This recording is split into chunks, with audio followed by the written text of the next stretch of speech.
శ్రావ్యకి call చేశాడు. అతడి call lift చేసి, చెప్పు సాగర్, ఈ టైంలో కాల్ చేసావేంటి?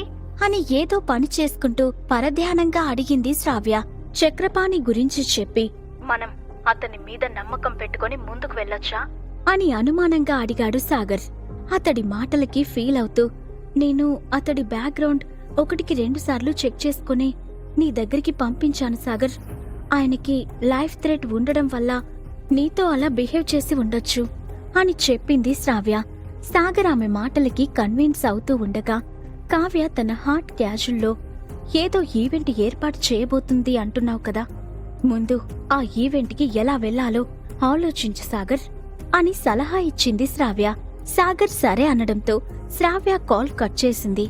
ఎప్పుడు లేంది శ్రావ్య మాటల్లో కూడా సాగర్కి ఏదో తేడా కనిపించింది. ఎంత ఆలోచించినా చక్రపాణి వెనుకున్న రహస్యాన్ని సాగర్ ఛేదించలేకపోయాడు. అతడి గురించి కాసేపు పక్కన పెట్టి కావ్య ఏర్పాటు చెయ్యబోతున్న పార్టీకి ఎలా వెళ్లాలా అని ఆలోచిస్తున్నాడు సాగర్. అప్పుడే అతడికి సుప్రజ గుర్తుకు వచ్చింది.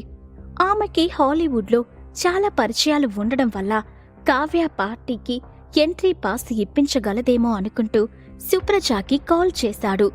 బహుకాల దర్శనం, అబ్బాయి గారికి చాలా రోజుల తర్వాత గుర్తుకొచ్చామేంటి అని కాల్ లిఫ్ట్ చేసి కాస్త సర్కాస్టిక్ వేలో అడిగింది సుప్రజ. సాగర్ ఆమె మాటల్ని పట్టించుకోకుండా కావ్య గురించి చక్రపాణి గురించి చెప్పి, నువ్వు ఏం చేస్తావో నాకు తెలీదు, కావ్య అరేంజ్ చేస్తున్న పార్టీలో నేను ఉండాలి అని చెప్పి కాల్ కట్ చేశాడు. ఇంకా తనకి తప్పదు అనుకుంటూ కావ్య గురించి రీసెర్చ్ చేయడం మొదలుపెట్టింది సుప్రజ. పావు గంట తర్వాత తిరిగి సాగర్కి కాల్ చేసింది. చెప్పు సుప్రజ, నేను అప్పగించిన పని పూర్తయిందా అని కాల్ లిఫ్ట్ చేసి సాగర్ ఆతృతగా అడిగాడు. అతడికి నిజం ఎలా చెప్పాలో తెలియక గుటకలు మింగుతుంది సుప్రజ. మొదటిసారి సుప్రజ తన దగ్గర కంగారు పడేసరికి, ఎంట్రీ పాస్ తీసుకురావడం నీ వల్ల కూడా కాలేదంటే ఇంకెవరి వల్ల అవుతుంది అని విషయాన్ని అర్థం చేసుకుంటూ అడిగాడు సాగర్. నీ వల్లే అవుతుంది సాగర్. నీకు కావ్య బాగా తెలుసు కాబట్టి ఒకసారి తనని కలిసి మాట్లాడు. తెలివిగా ఎంట్రీ పాస్ ఇచ్చేలా చేసుకో. నేను నా ఇన్ఫ్లుయెన్స్ మొత్తం వాడేశాను సాగర్. ఇంక రంగంలోకి నువ్వే దిగాలి అని సలహా ఇచ్చింది సుప్రజ. ఈ టైంలో ఒకరి మీద ఆధారపడితే ఆ ఈవెంట్కి సాగర్ వెళ్ళలేడు. అందుకే కావ్య ఆఫీస్కి వెళ్ళాలి అనుకుంటున్నాడు. జాగ్రత్తగా హ్యాండిల్ చేయి సాగర్.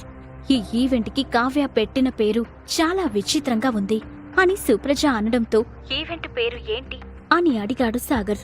సుప్రజ కొంచెం కంగారు పడుతూ, మర్డర్ మిస్టరీ అంట సాగర్ అని చెప్పింది. ఆ పేరు విని సాగర్ కూడా షాక్ అయ్యాడు. ఒక నార్మల్ పార్టీకి ఆ డార్క్ నేమ్ ఎందుకు పెట్టిందో అతడికి ఆ క్షణం అర్థం కాలేదు. సుప్రజకి కూడా దాని గురించి ఐడియా లేకపోవడంతో నేరుగా కావ్య దగ్గరికి వెళ్లి తెలుసుకోవాలి అనుకుంటున్నాడు సాగర్. అనుకున్నదే తడవుగా కావ్య దగ్గరికి బయలుదేరిపోయాడు. లోపలికి వస్తున్న సాగర్కి అడ్డుగా నిలబడి, how can I help you sir అంటూ అతడు వేసుకున్న బట్టల్ని చూసి, సార్, ఐ థింక్ మీకు మా దగ్గర విల్లా కొనేంత స్తోమత లేదు అనిపిస్తుంది. అనవసరంగా టైం వేస్ట్ చేసుకోకండి సార్. మా దగ్గర స్టార్టింగ్ ప్రైస్ 5 కోట్ల నుండి ఉంటుంది అని మర్యాద పూర్వకంగానే చెప్పింది రిసెప్షనిస్ట్. సాగర్ ఏదో చెప్పబోతూ ఉండగా తన క్యాబిన్లో నుండి వేగంగా వచ్చి, హే, నువ్వు ఎవరితో మాట్లాడుతున్నావో తెలుసా? మన బ్లూ మ్యాన్ ఎస్టేట్లో 100 కోట్ల విల్లాకున్న సాగర్ అగ్నిహోత్రి ఆయన. మర్యాదగా సార్కి సారీ చెప్పు అని రిసెప్షనిస్ట్ చేత క్షమాపణలు చెప్పించింది కావ్య అసిస్టెంట్. కనీసం